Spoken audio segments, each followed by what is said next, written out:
Salut à tous, c'est Lunaris. Aujourd'hui, le test de la Mazda RX-7 de 1981.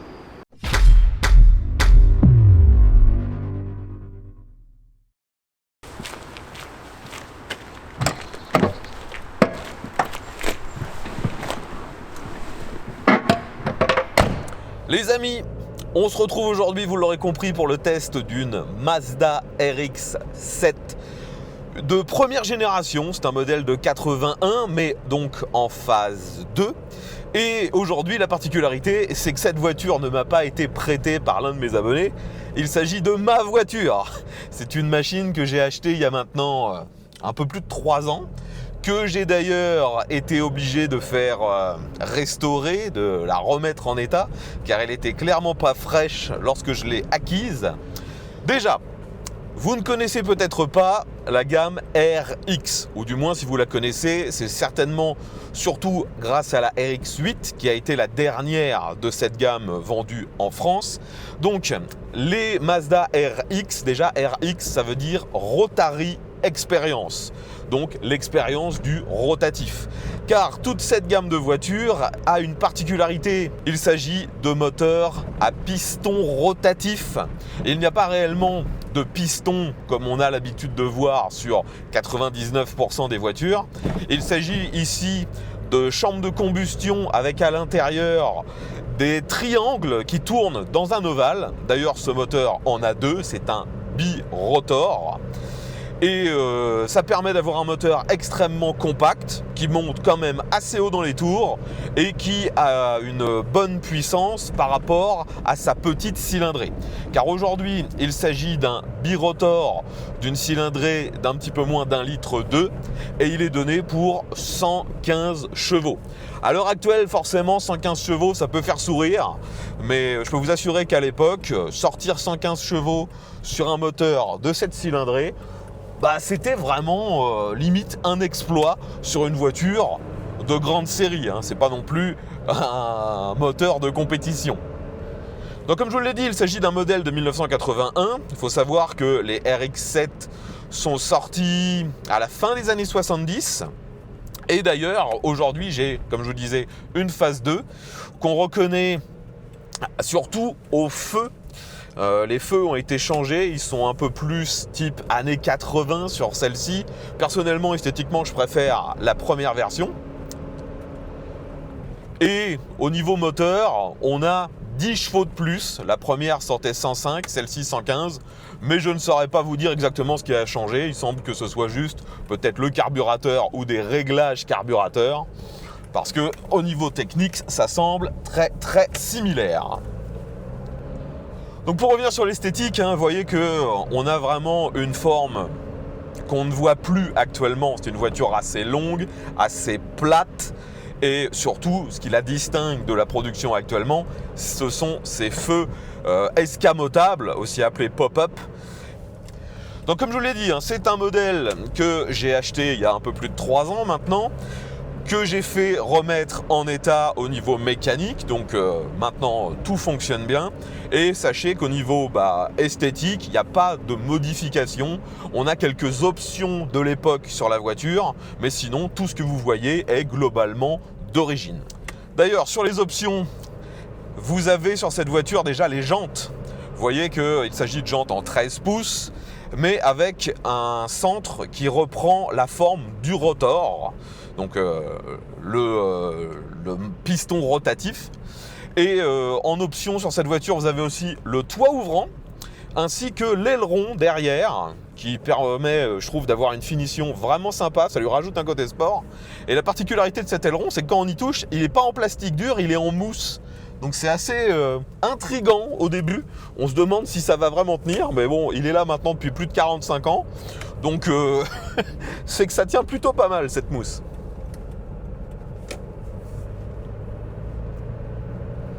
Bon, aujourd'hui, je fais le même parcours qu'habituellement. Donc là, je suis actuellement en centre-ville.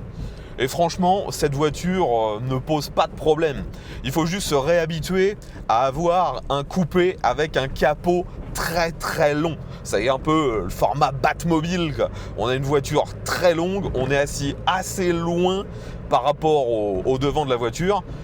Mais mis à part ça, ça s'utilise assez bien. Cette voiture n'est pas équipée de direction assistée. Je sais que c'était proposé sur certaines finitions, mais uniquement aux États-Unis, ou du moins en Amérique du Nord. De toute façon, il y a eu énormément de finitions spécifiques en fonction des marchés. Si vous regardez les modèles vendus au Japon, les modèles vendus en Europe et ceux vendus aux États-Unis, à chaque fois, il y a quelques différences. Là, on est vraiment sur un modèle qui a été vendu neuf en France.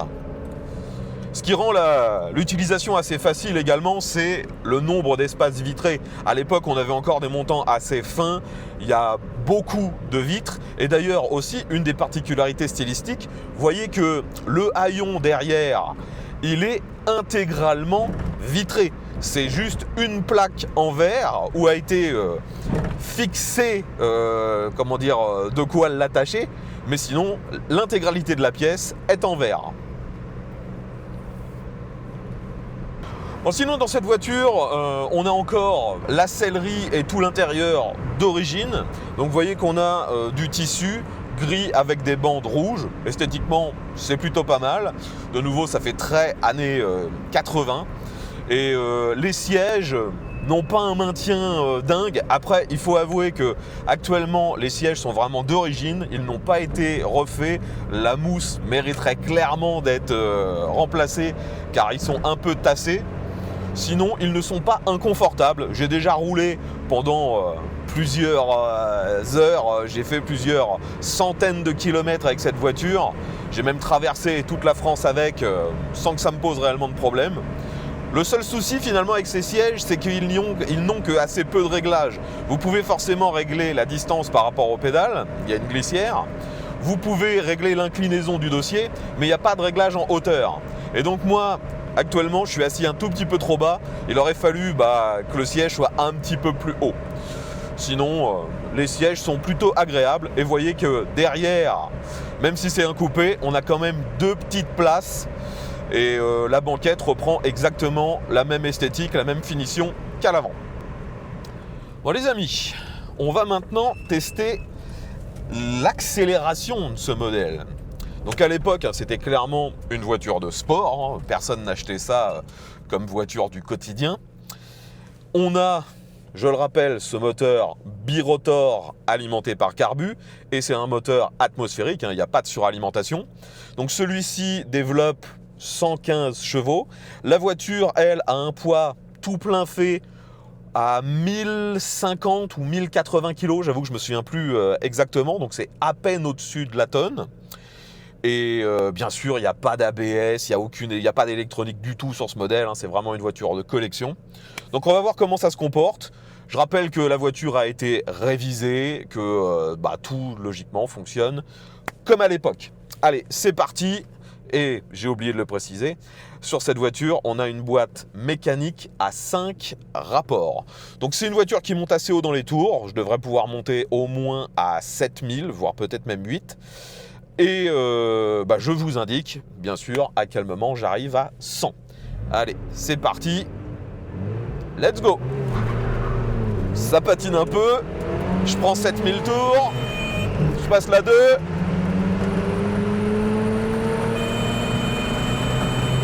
Et 100 en fond de deuxième. Et vous avez dû l'entendre, lorsqu'on est à haut régime, quand on commence à rentrer dans la zone rouge, il y a un bip. Et ça, en fait, ça a été mis en place par Mazda parce qu'ils avaient peur, vu que c'est un moteur qui finalement n'a pas de soupape, il n'y a pas de rupteur, donc que les gens montent trop haut dans les tours et viennent jusqu'à les limites mécaniques du moteur. Donc on a ce bip qui nous rappelle qu'on est bien en zone rouge, qu'il faut se calmer. Mais on peut monter en zone rouge, c'est un moteur qui l'accepte sans problème. D'ailleurs, on avait le même genre de bip sur la RX-8. Maintenant, on va faire un demi-tour. Voyons si ça braque bien. Donc forcément, il n'y a pas de direction assistée. Donc, faut pas hésiter. Faut tirer sur le volant. Oh, ça braque pas trop mal finalement. J'arrive à faire demi-tour en une seule fois. Donc, faut juste comme sur toutes les voitures un peu anciennes qui n'ont pas de direction assistée, lorsque vous manœuvrez, il faut toujours essayer de bouger la voiture un minimum. Il ne faut pas qu'elle soit purement statique, sinon vous avez tout le poids de la voiture dans le volant et c'est quasiment ingérable. Bon allez, on est reparti pour une accélération et ensuite on va tester le freinage qui a été intégralement refait grâce à Brake Store qui m'avait envoyé tout le matériel pour refaire les freins. Allez, c'est parti. Let's go. Ah, ça patine bien, hein.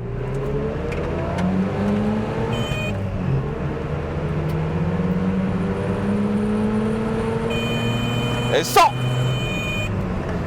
Maintenant, je freine. Wouhou. Et c'est là qu'on voit que c'est une voiture ancienne et qu'il n'y a pas l'ABS. Vous avez vu, à la fin, j'ai fini par bloquer les roues. C'est parti un petit peu en crabe. Donc les freins fonctionnent très bien. Actuellement, la sensation est bonne. Mais comme on peut s'y attendre d'une voiture un peu ancienne, il faut savoir doser son freinage. Et savoir avoir un freinage dégressif. Car si vous appuyez trop fort à la fin de votre freinage, comme moi, vous allez bloquer. Mais ça freine vraiment pas mal. Sur cette voiture, il y a 4 freins à disque. Vous ne pouvez pas les voir à travers la jante parce que les jantes sont presque pleines. Mais je vous mets des extraits de quand on a refait toute la mécanique. Je peux vous assurer que c'est bien 4 freins à disque. Bon, maintenant, reparlons un petit peu de l'intérieur. Vous avez vu que la finition intérieure est très très sombre. On a des plastiques un peu moussés, presque comme du cuir sur les portes. Je pense que c'est du simili. On a également du tissu, pareil, qui a très bien vieilli. Les plastiques, certains sont durs mais texturés et pareil, rien n'est cassé, tout est en bon état. Le tableau de bord lui aussi est très légèrement moussé, texturé et tout est encore en bon état. Pour une voiture qui, je le rappelle, a été conçue dans les années 70, c'est quand même une très très bonne surprise de voir que l'intérieur dure aussi bien dans le temps. Par contre, le volant, même s'il est plutôt joli, vous voyez qu'il n'est pas recouvert de cuir, c'est un plastique. De nouveau, on voit que ça commence légèrement à craqueler, mais la prise en main est encore très bonne. Ça vieillit plutôt bien. C'est surprenant à l'époque qu'ils aient pas mis du cuir, mais finalement peut-être que le cuir aurait moins bien vieilli que ce plastique. Bon, nous voilà de nouveau en centre-ville et ce qui peut sembler toujours surprenant avec ce genre de moteur, le moteur rotatif, c'est à quel point c'est un moteur souple. On a une plage d'utilisation qui est énorme. Finalement, je trouve qu'on retrouve un peu le comportement qu'on pourrait avoir sur une moto avec un 4 cylindres en ligne de moyenne cylindrée, genre un 600. C'est-à-dire que vous pouvez descendre à très très très bas régime. Là, si je veux, je peux descendre à peine 1000 tours sans prendre le risque que ça cale. Et en même temps, si j'appuie, ça va prendre 7-8 000 de nouveau sans que ça pose de problème. Mais bien évidemment, comme tous les moteurs qui ont une cylindrée assez faible, si vous restez à très bas régime, il n'y a pas de couple.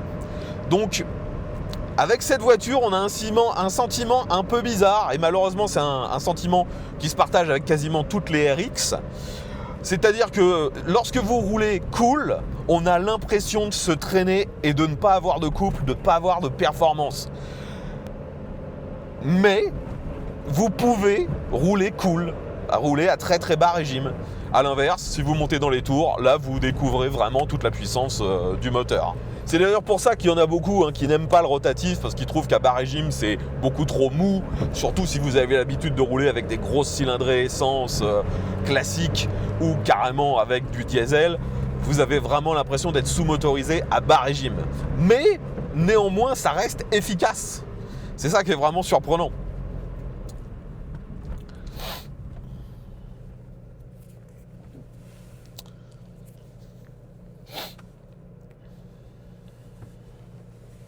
Et de nouveau, là, le moteur est vraiment super bien réglé. Là, je suis au ralenti, à peine à 900 tours.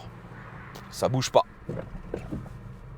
Et donc, comme je vous disais, il y a peu de couple. Donc, démarrage en côte. Faut pas hésiter à utiliser le frein à main et à monter dans les tours.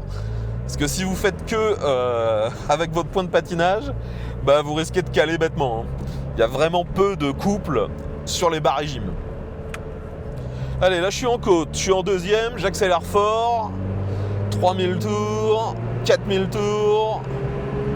On commence à prendre de la vitesse, 5000, 6000 tours. Ouais, là je suis arrivé à largement au maximum autorisé. Donc de nouveau, hein, c'est un moteur, quand vous voulez de la performance, faut pas hésiter à taper dedans. C'est un comportement assez inhabituel. Enfin, je dis inhabituel, surtout à l'époque où tout le monde roulait en diesel. Parce que maintenant, on a de plus en plus des petites cylindrées. Et vous savez que sur les petites cylindrées, que ce soit rotatif ou pas, bah, il ne faut pas hésiter à taper dedans pour avoir un peu de perf. Alors, nous arrivons sur un Dodan. Je l'ai pris à 30. Les suspensions sont neuves. Ça se passe très bien. C'est pas si ferme que ça.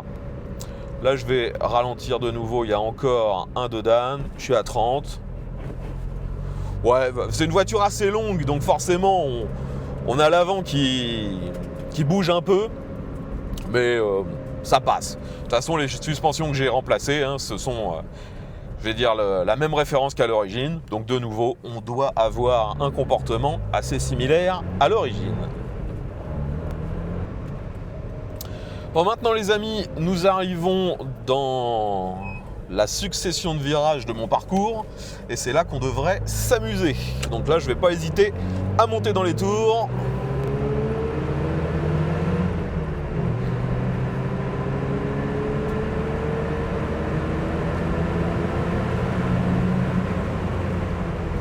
De nouveau, le frein fonctionne super bien. Il y a juste la direction qui est un peu vague. Et ça, malheureusement, c'est un problème récurrent sur cette génération de voitures. La direction prend du jeu. Mais ça pose pas de problème. La voiture est stable. Elle tient parfaitement bien en courbe. De nouveau, c'est une voiture de sport à l'époque. Hein.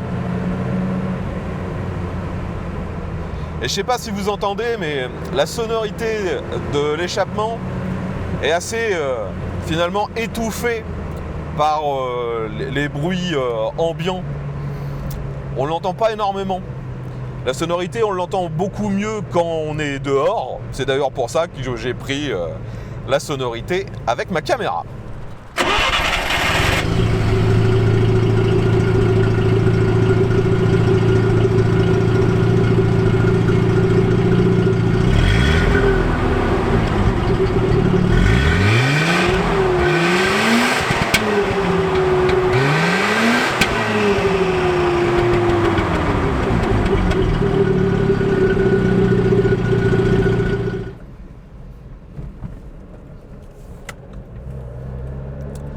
Allez, ici un rond-point, on accélère un peu.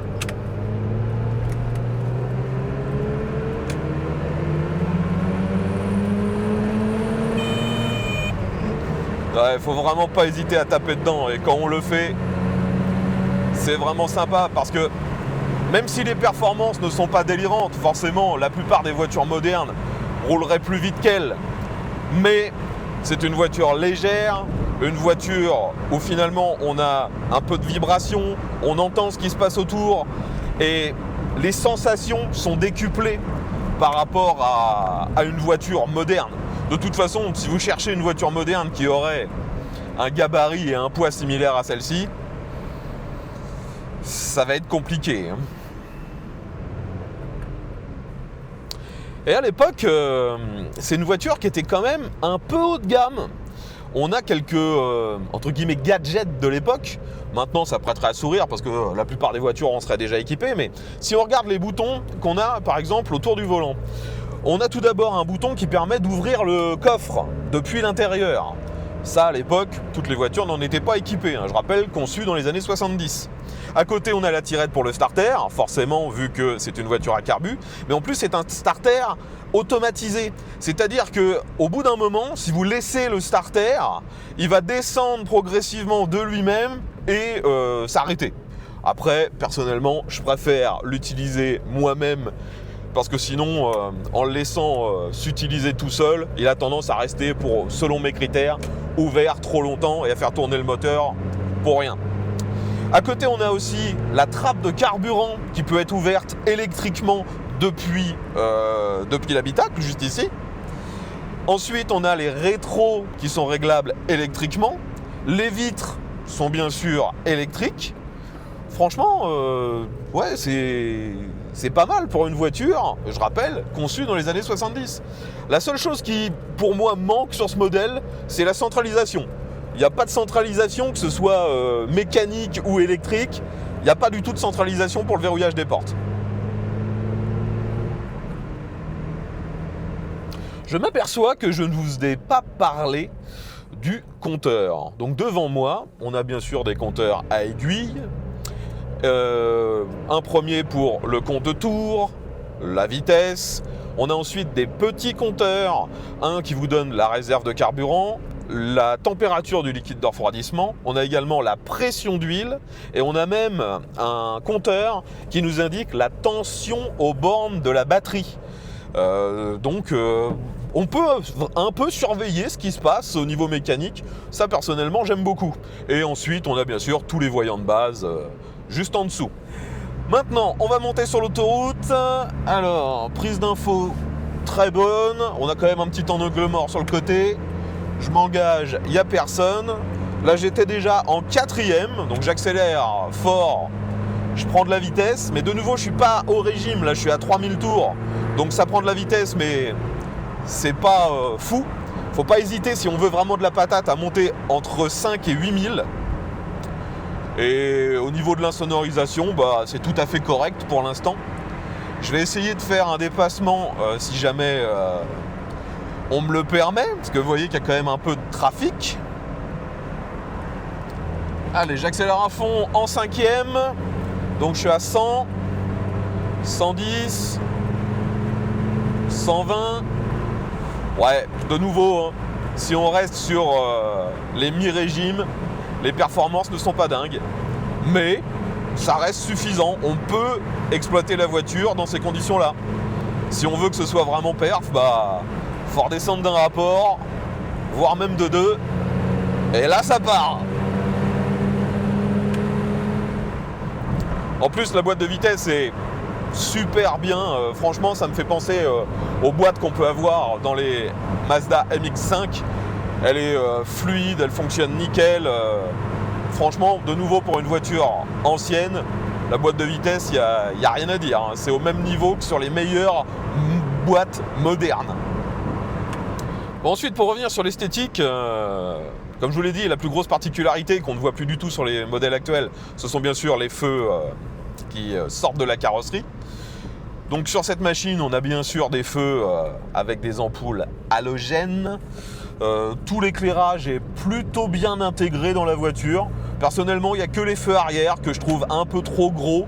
C'est d'ailleurs pour ça que je préfère la phase 1 de cette voiture, où les feux arrière sont un petit peu plus petits. Tout à l'heure, je vous parlais brièvement des places arrière. J'ai néanmoins essayé de me mettre derrière et je vous montre le résultat, mais clairement, c'était pas une bonne idée.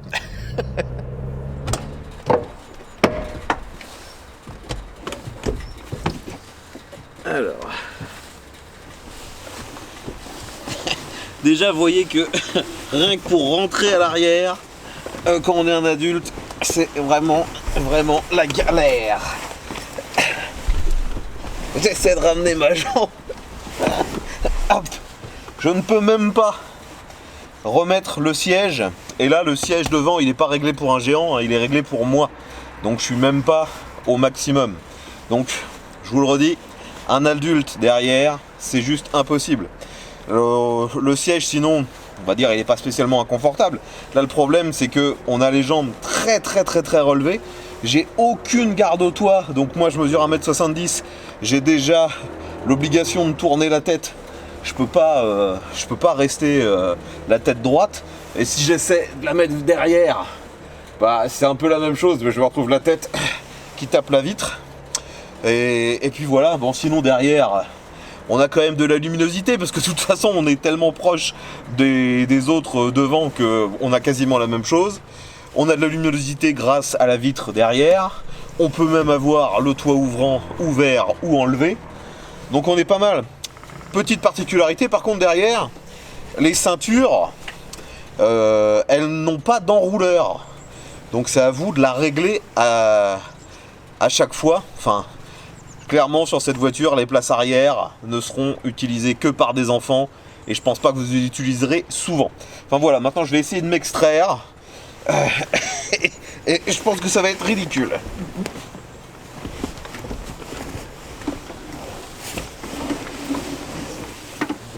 Dernière petite anecdote sur les places arrière.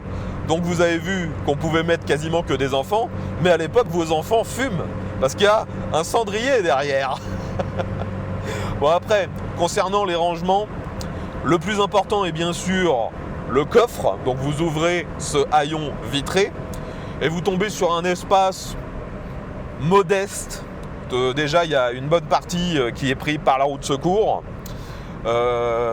Si vous voulez vraiment ranger des choses derrière, il faut rabattre la banquette arrière et là oui ça vous donne un coffre qui est pas mal. Mais en utilisation normale, le coffre déjà n'est pas très grand, mais surtout il y a assez peu de hauteur. Il faut faire très attention parce que vu que le haillon est vitré, si vous mettez quelque chose trop haut et vous claquez d'un coup, bah vous allez tout simplement péter le haillon. Et là je vous souhaite bonne chance pour en retrouver un. Ensuite à l'intérieur, on a quelques espaces de rangement assez classiques. On a bien sûr des vides-poches dans les portes. Ensuite on a une boîte à gants d'une taille standard. On a un petit vide-poche en dessous du cendrier. Et dans la coudoir centrale, de nouveau, un vide-poche. Donc de nouveau pour une voiture sport de ce gabarit, c'est tout à fait normal.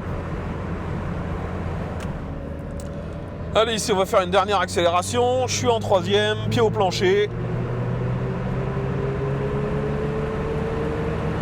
On monte dans les tours. Et vu que ce moteur prend énormément de tours, bah, on reste sur la même vitesse pendant super longtemps.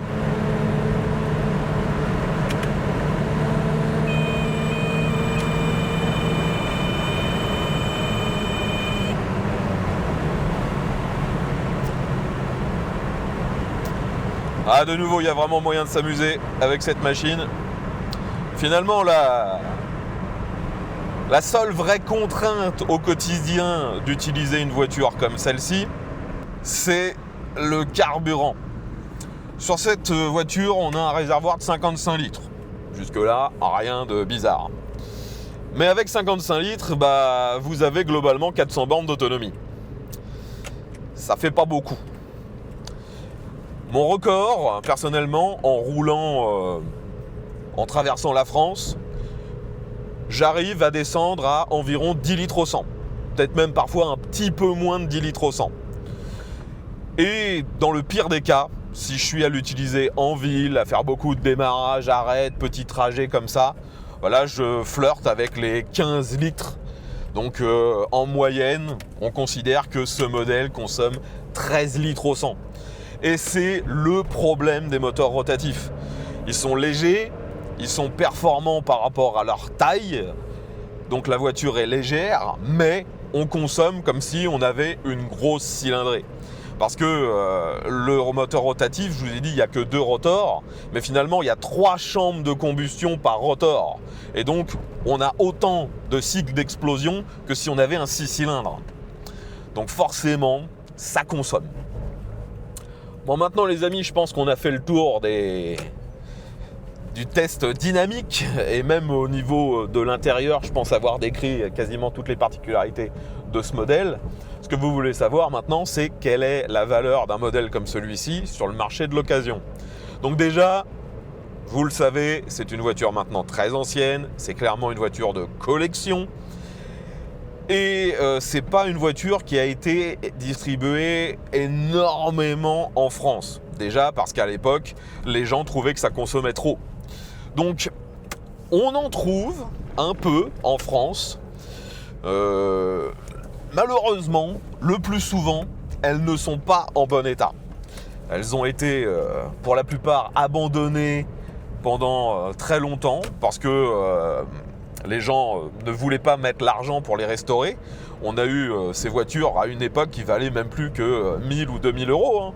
Maintenant, il y en a tellement plus qu'une comme celle-ci, en bon état, qui a été remise en état. Hein, parce que je vous assurerai que si vous avez suivi mes vidéos concernant la restauration, vous savez que ça a été long et pénible de remettre cette voiture en état. Parce que les pièces sont difficiles à avoir en France et pas données. Néanmoins, donc un modèle comme celui que je vous présente aujourd'hui, sa valeur en France, c'est environ 12 000 euros. Le souci, en fait, c'est que le marché européen et surtout le marché français n'apprécie qu'assez peu ces voitures. Donc la cote en France est finalement moins élevée que si vous allez en acheter une directement dans son pays d'origine au Japon. Un modèle comme j'ai aujourd'hui au Japon vaudrait au minimum 15 000. Et une finition spéciale peut monter à encore beaucoup plus. Car nous en Europe, on a eu assez peu de variantes de ce modèle, mais sachez que par exemple au Japon, il y a même une version qui est alimentée par injection et suralimentée par un turbo. Enfin actuellement, c'est vraiment une voiture qui se réserve à des collectionneurs un peu connaisseurs, car faire la maintenance, même si ça n'a rien finalement de très compliqué, c'est juste qu'il faut trouver quelqu'un qui est prêt à mettre les mains sur la voiture, à tout simplement vouloir travailler dessus. En France, il y a beaucoup de garages, dès que vous leur parlez de rotatifs, ils partent en courant parce que globalement, ils ont entendu dans leur vie que des mauvais retours là-dessus. Ils n'en ont jamais touché un et la peur du danger, ils n'ont pas envie de toucher. Enfin, de toute façon, les amis, je ne vais pas vous faire un cours sur l'entretien et au quotidien d'un rotatif. Il y a déjà plein d'autres vidéos sur d'autres chaînes pour ça. Enfin voilà, j'ai maintenant terminé le test de ma RX-7 de 1981. Je vous ai fait quand même attendre assez longtemps et j'ai plein d'autres voitures dans ma collection que je dois tester également parce que j'ai plus d'excuses, hein. Il faut que je les fasse. Donc je vais le faire progressivement, ne vous impatientez pas, ça sera fait. Si vous avez apprécié cette vidéo, comme d'habitude, pensez à mettre un pouce vers le haut, à la partager sur les différents réseaux sociaux. Je vous invite à vous abonner pour voir mes prochains tests, que ce soit voiture, moto ou autre. Et vu que maintenant vous êtes abonné, eh bien je vous dis à bientôt et à tous.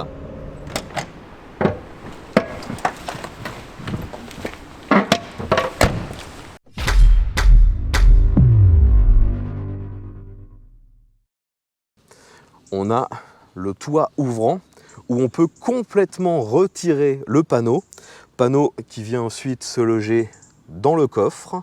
Il y a un petit logement qui est conçu pour lui.